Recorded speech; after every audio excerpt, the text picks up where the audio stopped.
Welcome to another in our series of Kehillat Israel podcasts. This is a recording of Rabbi Amy Bernstein's weekly Friday morning Torah study. All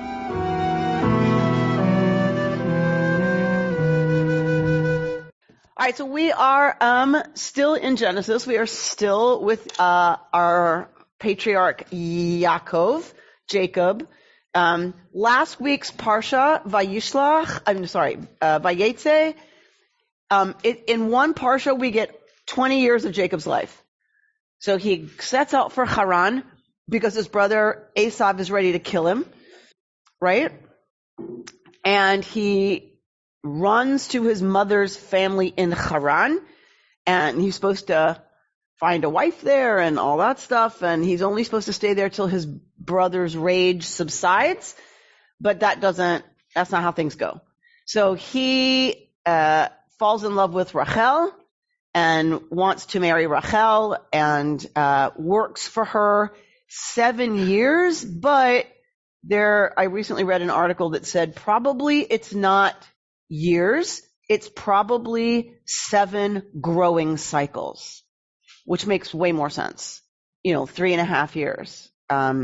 So that, each each growing cycle, there's 2 in a year, that he worked 7 cycles for her. And then he was given, of course, Leah instead, her sister, and then has to work another set, the same number, if you want to call it 7 years, 7 growing cycles, for Rachel, his beloved. And they have, each of them has a handmaiden. Each of them, like Sarah, gives their handmaid to Yaakov when they are no longer bearing children. So between Rachel, Leah, Bilhah, and Zilpah, he winds up with 12 sons and a daughter, Dinah. So all that happens, and he works for his father-in-law, and he asks his father-in-law for the speckled and spotted sheep and striped ones, and that's what he gets, and he has this way of having them reproduce at a higher rate, and therefore he becomes very successful. So he gets lots of animals. Then it's 20 years later, and it's time to think about going home. And so that's where we pick up this morning, is Yaakov is going back to home, and he hears that Esav, his brother, is coming with 400 men. So he doesn't know what that means, but clearly Esav got word from the scouts and spies in the area that Yaakov's coming, because Yaakov's got a lot of women and kids and animals, and right, so it's a huge caravan, and Esav gets word that Yaakov's coming, and Esav's coming to meet him with 400 men. So Yaakov is very afraid that if Esav is coming with 400 men, this is probably not a good thing. And maybe his rage has not subsided, and 400 is a big number, and he's not got soldiers with him, presumably. So he's just got his family. So he's freaking out. So that's where we're going to pick up our story. We missed a lot. We did the beginning of last week's Parsha, but that Parsha is chock full of everything that happens for Yaakov until the return home. All right, so we will start the return, but we're going to jump. So I'm going to start us because we're going to look at a commentary on this verse later, but then we're going to jump. All right, so this parsha is called Vayishlach because the first word of the parsha is Vayishlach, right? That's generally how it goes. The parsha is called after the first word of the parsha. Vayishlach, he sent. What did he send? He sent malachim. So Vayishlach Yaakov malachim lefanav el Esav achiv. So Yaakov sent malachim, messengers, before him to Esav, his brother, right?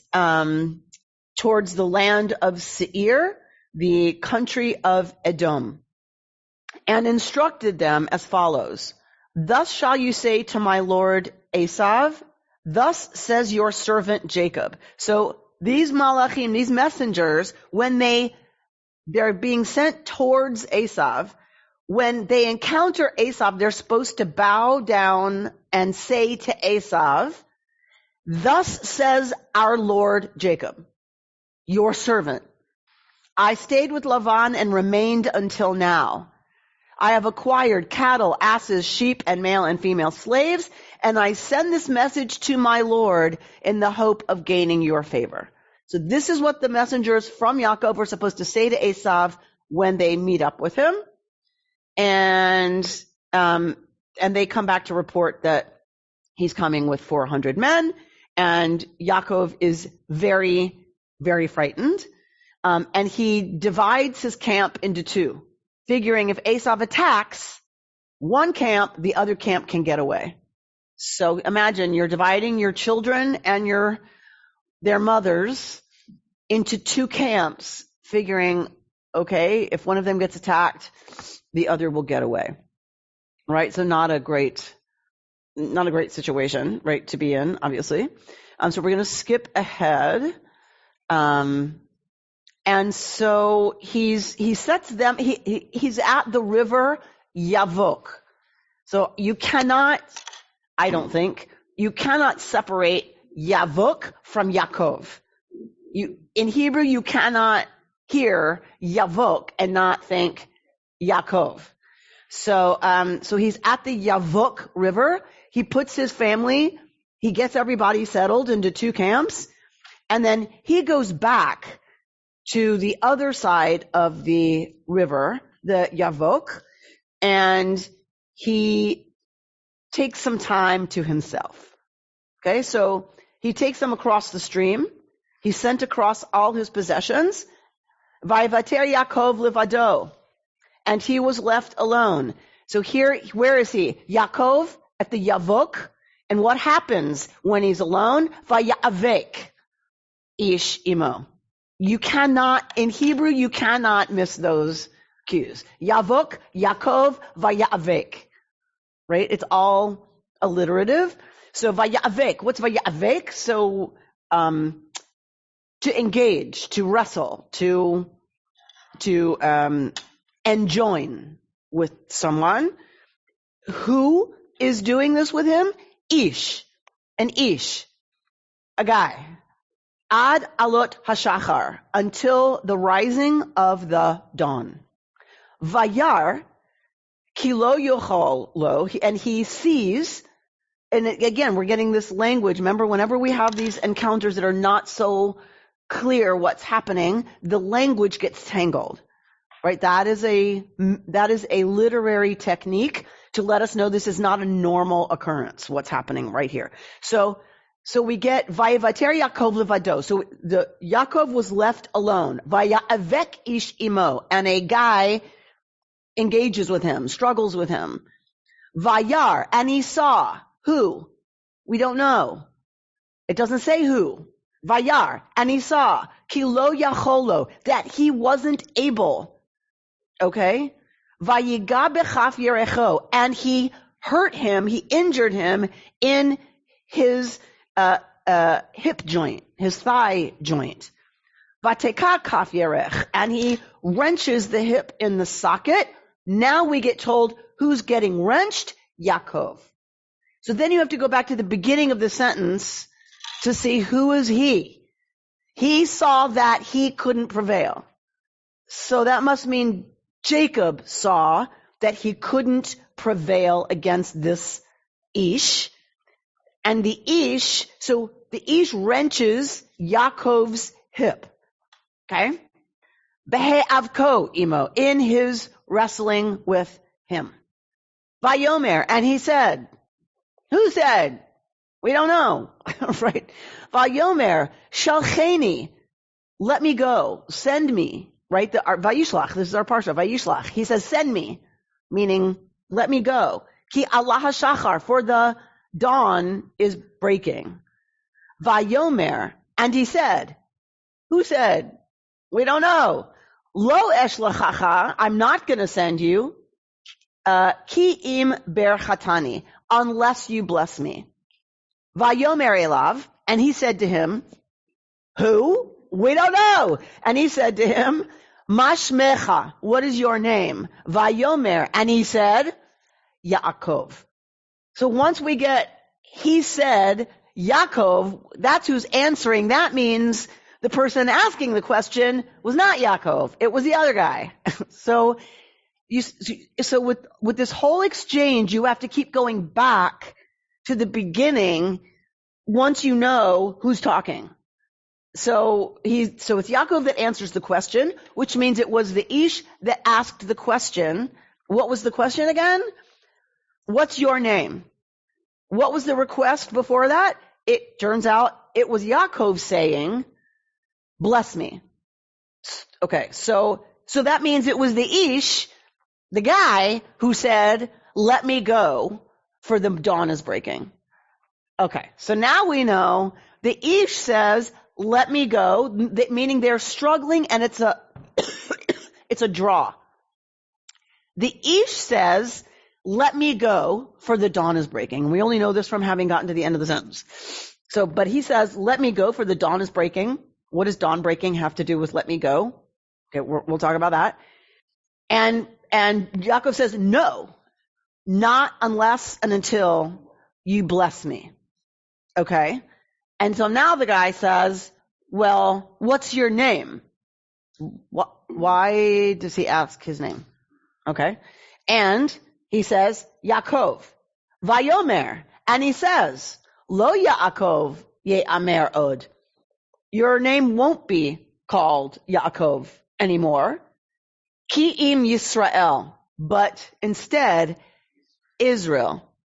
Ki sarita im Elohim ve'im anashim vatuchal. Because you sarited with Elohim. What does that mean? Is it capital E Elohim? Or is it little e, plural Elohim, gods?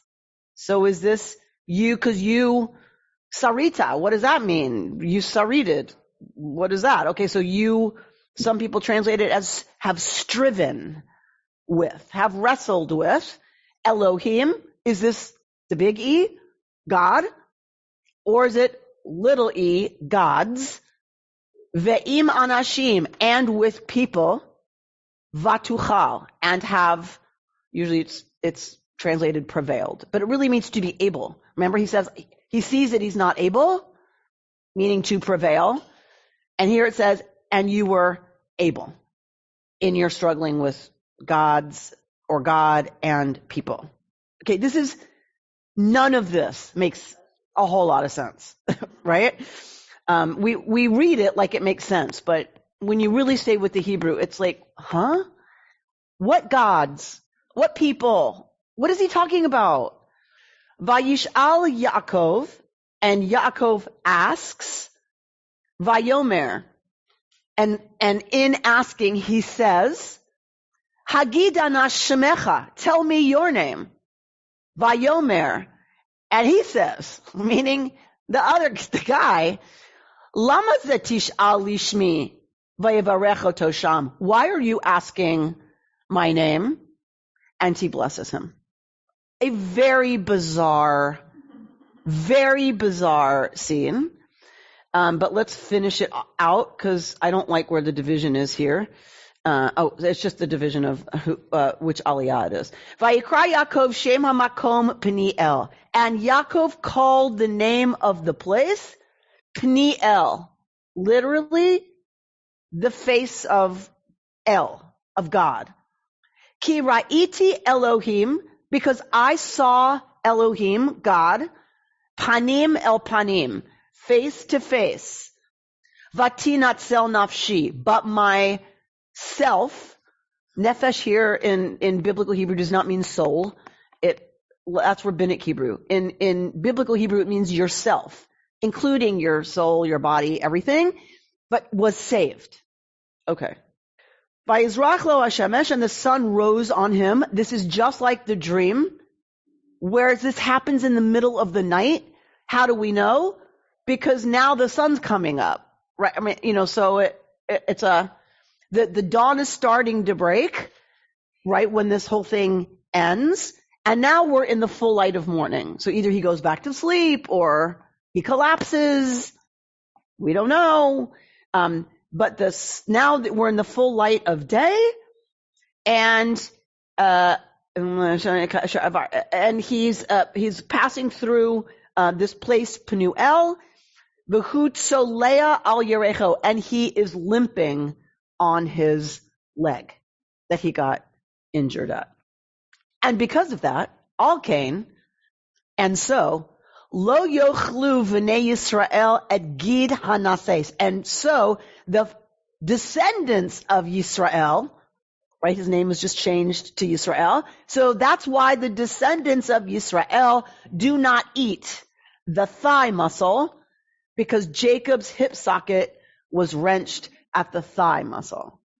So meaning we don't eat this part of the cow or the whatever else it's not kosher. Probably, it's the sciatic nerve that was off limits because they thought it was part of the reproductive system. No, brisket is allowed. It doesn't come from here. There you go. So you can't eat this. Chickens and turkeys? I don't know. We can eat thighs. We can eat chicken thighs. So probably it's the sciatic nerve. Probably they thought it was part of the reproductive system, so that we don't eat that. Okay, people, what do we think? Nice dream. Okay, so Dana is going to claim that it's a dream, that this is an evening, like he's having some kind of, it doesn't say he dreams, right? It did last week. It said very clearly he dreams. So are you going to claim it just doesn't tell us that, or are you going to claim like that it is a dream, or that it's maybe not totally reality, like he's not totally awake? Is it on?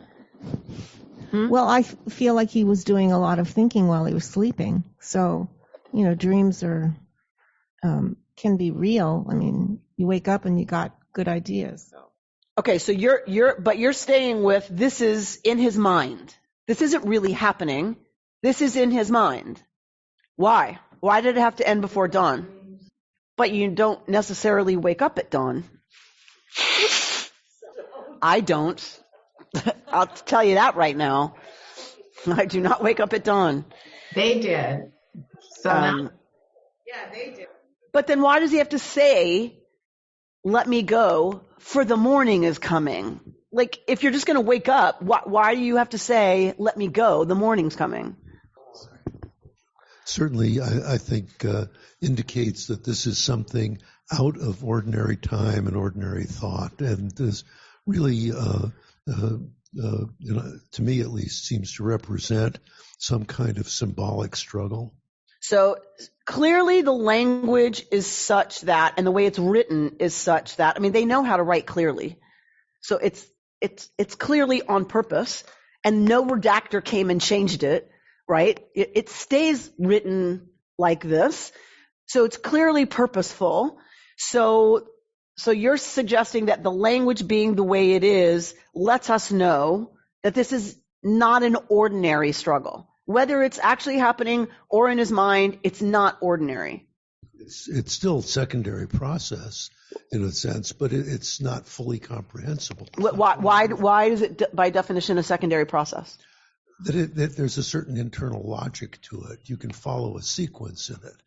And it makes some sense.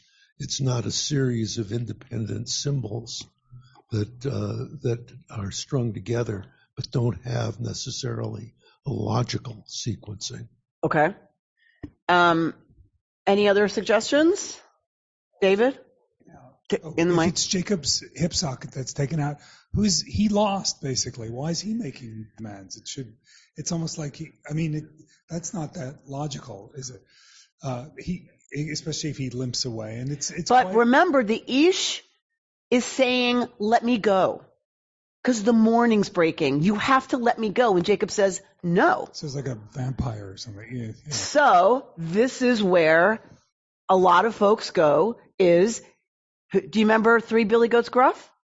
Hannah, did you not read that story? Lee, Hannah. So he hasn't bested. 3 Billy Goats Gruff. What is that about? Oh my gosh, people. It's about the trolls that guard the crossing of the what? The river. Rivers have demons that guard them, and you have to pay the demon to cross. Yaakov has crossed over the Yavok. It is possibly a story about the demon that guards the Yavok River that Yaakov has to engage with to earn passage. If it is a demon, you have to let me go because I can't be out in the sun.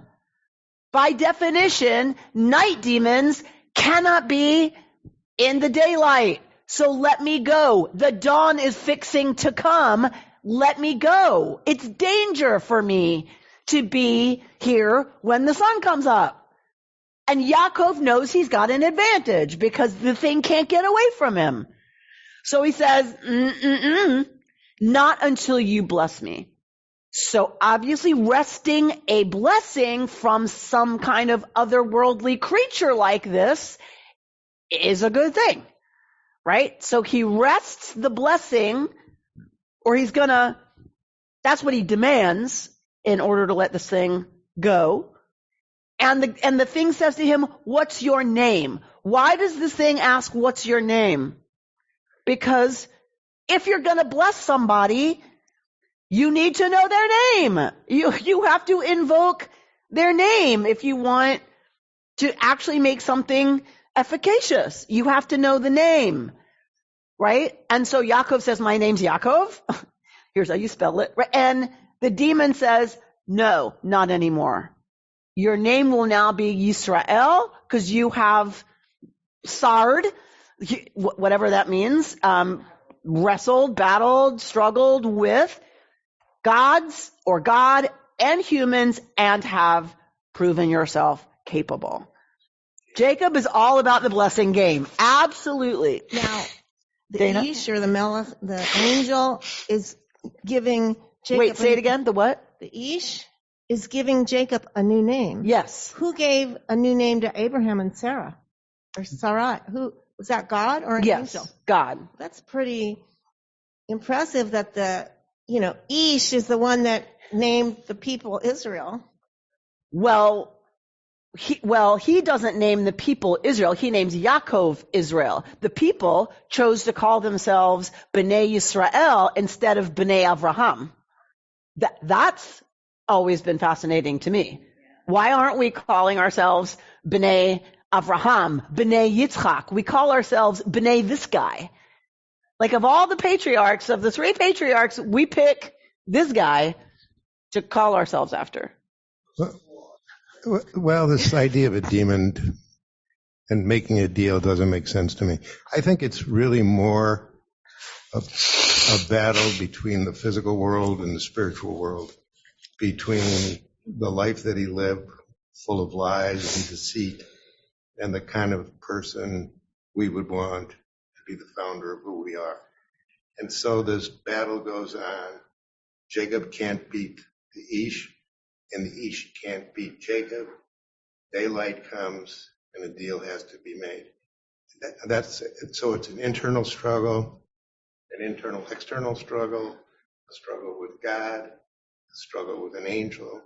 It's all possible. It all can fit within the narrative. And here. But the part that's confusing is if you go on to the next. But the part that's confusing to me is when you go on to the next sentence, like he's again called Yaakov. They don't call him. He doesn't get rid of one name. He's called both. Right. For the rest of the time. He's not. It doesn't get rid of.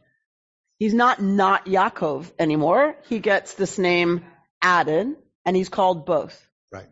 So I think that's the paradox. The multiplicity, the toggling back and forth. It seems to me this story is very different from any one we've read so far, in that it's like a fairy tale in this.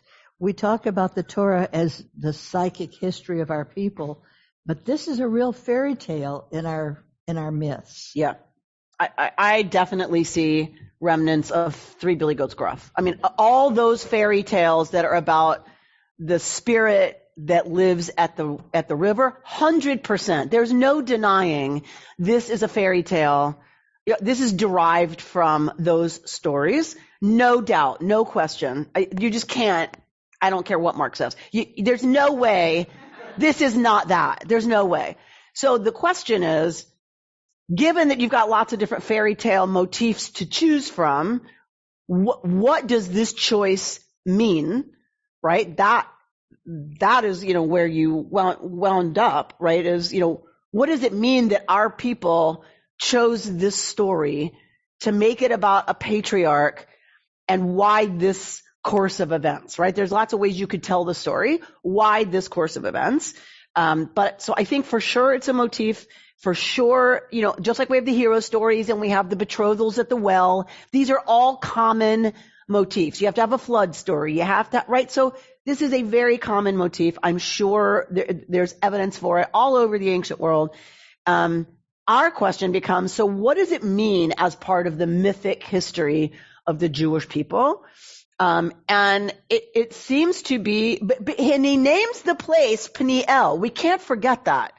He names the place Peniel because he sees God face to face and doesn't die, essentially, right? His self was saved even as he confronts the divine face to face. So Yaakov's understanding is that he has somehow encountered divinity.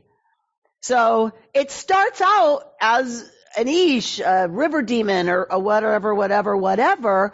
Through that struggle, Yaakov comes to understand that he has encountered the divine somehow. I've always wondered why we call ourselves Jewish. Maybe this is where it started. It's never Christian-ish or Buddhist or any other religion. Jewish. Oh my God. Okay. The things they cannot prepare you for in rabbinical school. Okay. Oh, that was so bad. Jewish. Okay. So did you all catch that at home? It's really bad. What happens in this room? Yes. I think it's the muffins, maybe. Like, Lisa. Yeah. Like, what's in those muffins? Okay. Yes, please take the mic. So, I'm kind of sitting here making a face because talking about contemplation of encountering the divine as this weird troll-like thing makes it sounds kind of pagan to me. And we're talking about the word for God, and did Jacob struggle with God, one God, or did he struggle with a multitude of gods? It just doesn't sound that Jewish to me. And so where I go is this must have been more of an internal struggle, and this must have been more about both contemplating Jacob's struggle with God historically, and also even in the face of this weird Ish, garter of Hades type of person. This was all dreamlike and internal. It just sounds very pagan. Well, to have the demon river but god. what's funny is your reaction to that. Yeah, it's very strong. Right? Yeah. That's what's interesting, right? Because of course it's pagan. Right. Israelites were pagans. Right. Till they became Israelite. Okay. So all of their stories before Yahweh are all pagan. Right. So if they're going to carry their stuff into their new Yahwism, they're by definition bringing pagan stories that they reconstruct. So they had to do what you had to do. They had to reconstruct those pagan stories to be now acceptable in this Yahwist tradition. So they did what you did. They're like, okay, we love this story. We can't not have this story because it's our story. It's our patriarch. Like, this is, how can we not have the story about him at the Yafok? Like, that, we got to have that. But we also have to now Yahwify it. Right? So now it becomes Peniel. Now it becomes, I have seen the face of God. Right? It has to, because it can't stay in the tradition if it's going to remain pagan. I love it when we come across the pagan stuff in our tradition. It's my favorite stuff. I love that stuff. But so I guess what I'm saying is, like, the reaction to the pagan stuff is what's interesting to me. Like, it's kind of like, wait, what is that doing here? It's like, because that's who we were. We were Canaanites who became Israelite. And so we have deep roots in the Canaanite pagan mythology that then we have to reconstruct and make it work in a Yahwist tradition. Who's saying something? I'm sorry, I'm not quite sure that I really have thought through what I wanted to say at all. But I think that what we're presented with is clearly the secondary revision of a story, and Yes. that there are innumerable ways of interpreting it. But because we don't have any working with the dream, we'd want the interpretations. We don't have that. We have only the representations of some unconscious process that's going on. And clearly there's a struggle.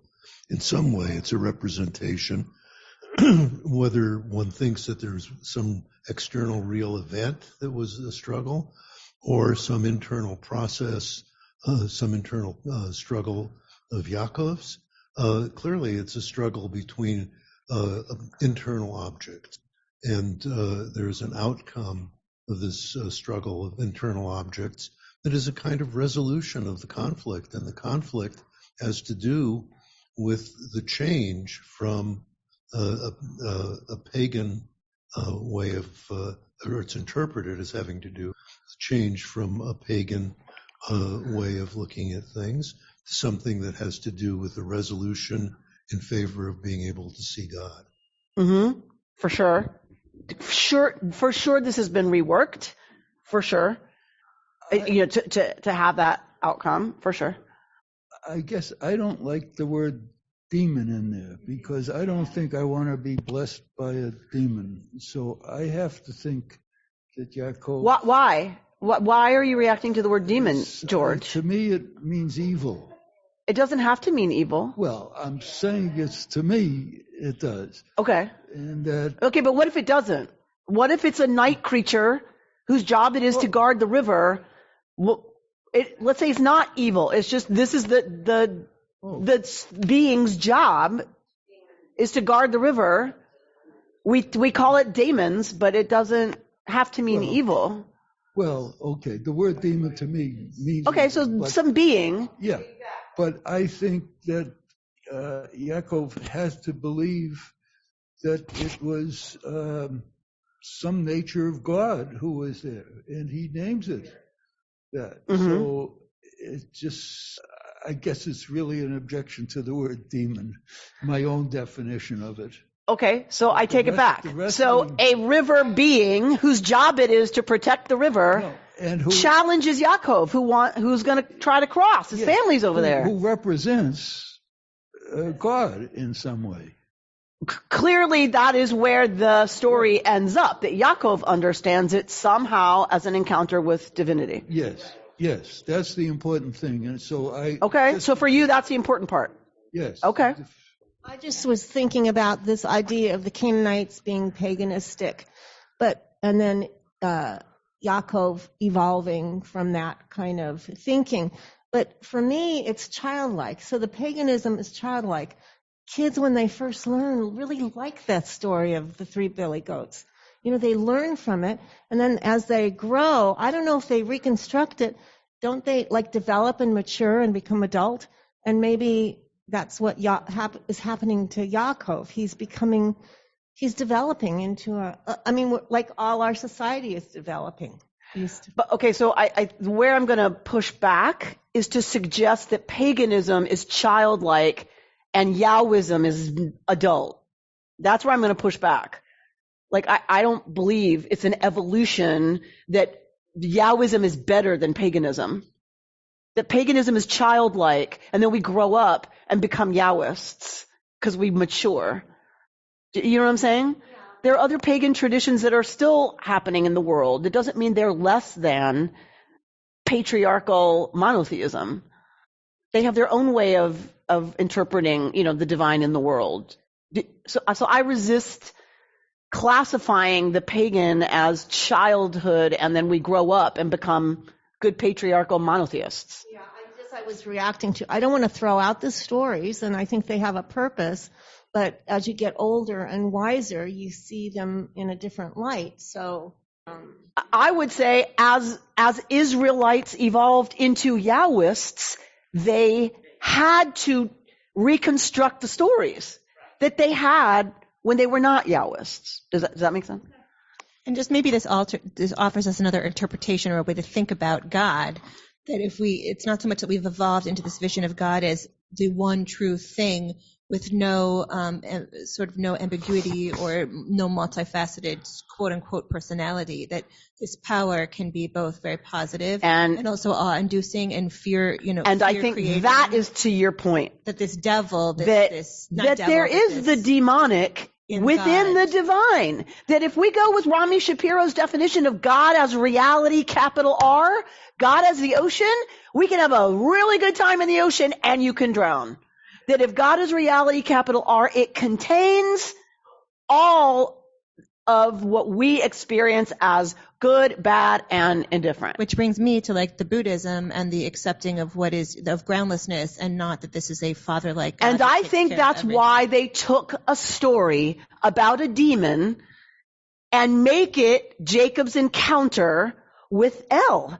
Because I think there is a way that this story is about the reality of confronting the divine, which is sometimes terrifying, and it sometimes means people die, and tragically, and too young, and horrible things happen. That, I believe, is part of the value of this story, is that it refuses to posit only the good about the divine. That he's hurt, he's injured, he walks away from the confrontation with God limping. I think that's important in this story. And because otherwise, you're only hanging out with God when things go well. Well, really? Okay. Really? I think this story is saying it's not that simple. It's not that clear. I was just going to point out also that daemon, it's the Greek, which is the daemon. We right. think of demon as evil, but daemons are actually supernatural creatures who are neither evil or good. They're just powerful. That's exactly right. And that's where so it's probably just the contemporary association you have with the word demon. But yes. And also they would be. This is the idea of demons. It runs deep, and rabbis and everybody else would be, they would be influenced by the Greek notion of daemon. All right, I am putting in the chat the sheet that I'm now going to show you. All right, so if you want it, Mark's idea was that I should put it in the chat. So if you all want at home to print it out and look at it while we're doing this, you can. If you want to print it out later, you need to click on it now so that you have it open in your browser. Okay, so let's look at some interpretations of this. What I find very interesting is that a lot of people in this room, I don't know about y'all at home because you're not talking, which I don't understand. You're still Jews, even if you're on Zoom. So a lot of people in this room seem very attached to needing this to be an internal process. I find that fascinating. Like, this is not just an event that happens. Everyone is very attached to Jacob is wrestling with something within himself. I find that very interesting. Like, the contemporary readers need this to be a metaphor of an internal struggle. I just find that fascinating. I like it as a river demon myself, but whatever. Okay, but let's look at some contemporary interpretations. So this is one from the beginning of the Parsha. Jacob sent messengers ahead to his brother and instructed them as follows: "Thus shall you say to my lord Esau, thus says your servant Jacob, I stayed with Lavan and remained until now. I've acquired all this stuff, and I'm sending this message to my lord in the hope of gaining your favor." Rashi, our famous, most famous commentator, Rashi says, Garti, meaning I lived with Lavan. It says Garti, I sojourned with Lavan. So Rashi's picking up on this word. Why does it use the word Garti? I sojourned. He was there 20 years. Like, why does it just say lived? Or, so Rashi picks up on it. I have become neither a prince nor other person of importance, but merely a ger. So it's coded language. Rashi's saying Yaakov's sending a coded message to Esav saying, I didn't become a big shot. I just was a ger. I was a sojourner. I was a visitor with Lavan, an outsider for 20 years. It is not worth your while to hate me on account of the blessing of your father who blessed me, meaning the blessing I stole from you. There's no reason for you to be mad. It didn't happen. It didn't materialize. I was a ger for 20 years. I didn't become a big shot. It didn't work. You don't need to be mad. The blessing I stole from you didn't work. Be master over thy brethren, for it has not been fulfilled in me. All right? So very clever. Rashi's saying Yaakov hasn't stopped any of his business, in terms of, being the deal doer. He's sending a message to Esau saying, there's no reason to come after me to kill me. I was a ger for 20 years. The blessing didn't work. The one I stole from you was not efficacious. So I didn't take anything from you. So don't kill me. Okay. But Rabbi Aaron Lieb Smokler goes to the Sfat Emet on the Rashi, right? So I brought you the Rashi because the Sfat Emet goes to Rashi and is going to talk about Rashi's commentary. So what does the Sfat Emet do with this? The Sfat Emet, says Rabbi Smokler, sees something else in Rashi's words. Jacob's representation of himself as a ger reflects an essential insight into the nature of at-homeness. As Jacob leaves one temporary home with Lavan and journeys back toward his ancestral home, he contemplates the spiritual power of rootlessness or strangerness. To be a ger is to be on the outside looking in, to inhabit the margins of society, to not be at home in the world. A ger is a newcomer, a passer through, an unintegrated group member. It is one who is not quite at ease, not settled in their body or in their space. The Sfat Emet picks up on this. When Jacob wants to communicate to his brother who he has become, he chooses one core feature of his being. He is a ger. We humans are complex beings comprised of body and soul, material concerns and transcendent aspirations, physical needs and spiritual hungers. We live in this earthly world, but we are enlivened by higher worlds of supernal consciousness. This is the language of Sfat Emet. We live between states with our feet on the ground, going back to last week, our feet on the ground, our heads in the heavens, rendering us full residents of neither. The Sfat Emet suggests that we ought to keep this tension alive. We ought to stay mindful of ourselves as foreigners, gerim, neither here nor there. I love that, right? And so God says in Leviticus, "V'ha'aretz lo timacher l'tzimati chili ha'aretz ki gerim v'toshavim atem imadi." You can't sell the land, right? Because the land is mine. You are but strangers, gerim, imadi, with me. So what is the Sfat? So now the Sfat Emet's going back to this idea of ger, of being a stranger. But what does he do? It's just so fantastic. In contrast to this simple reading of the word imadi, with me, in Leviticus, this sentence I just read from Leviticus, which takes our lot to be strangers relative to God, the Degel Machane Ephraim, another commentator, renders the phrase to mean together with God. We are strangers, gerim, and residents together with God, just like God. What? You're saying what? God is the ultimate ger, the ultimate stranger in this world. God is therefore, I get chill bumps.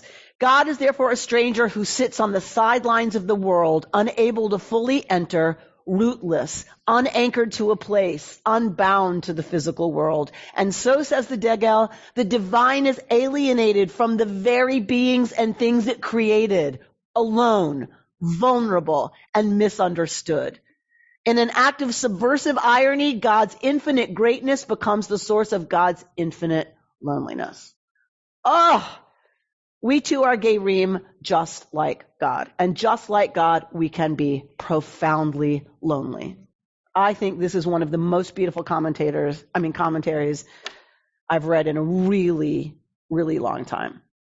Talking about a creator who was essentially other and who asks of us to join there with God, right? Through our own experiences of otherness and alienation. This is Aaron Lieb Smokler, who brings the Sfat Emet. The Sfat Emet was commenting on Rashi, but this is how our tradition works, right? The Sfat Emet goes back to Rashi to say, Rashi says that Yaakov's saying, I'm a ger, so don't kill me. I didn't become a big shot. I've been a ger. And so the Sfat Emet goes, but it's much deeper than that. He is a ger. And God says, you are gerim with me. Usually that means you're gerim to me. But the Sfat Emet says, no, but it doesn't say to me. It says with me. And so the Sfat Emet, the Degel Machane Ephraim, goes further to say, because God is the ultimate ger, the ultimate stranger, also not at home. Just as we are gerim, like Yaakov, we are feet on the ground, head, you were part divine, part creature. And that we should keep that, the Sfat Emet wants us to keep that tension alive and pay attention to it and use it. And that God also is not able to be fully in this world because God is so other, the ultimate alien. Yes. I was just going to point out to reinforce that part of the issue of being a stranger or an immigrant, you could say, is that half of your family is in one place and the other half is here. And that situation is he split his family in two. So he's sort of reenacting that gerness just by having split up his absolutely. Family, yeah. Absolutely. All right. So I love this by Rachel Goldenberg also. No, I was just going to say our relationship with God is when we let God in. So we're strangers to God. And we have an awareness of presence. And I think that goes back to the dream or whatever it was and the struggle. Okay. This is oh so very familiar, says Rabbi Rachel Goldenberg. Maybe not the running away from a murderous sibling thing, but definitely the anticipating an encounter with a difficult person with whom I have baggage thing.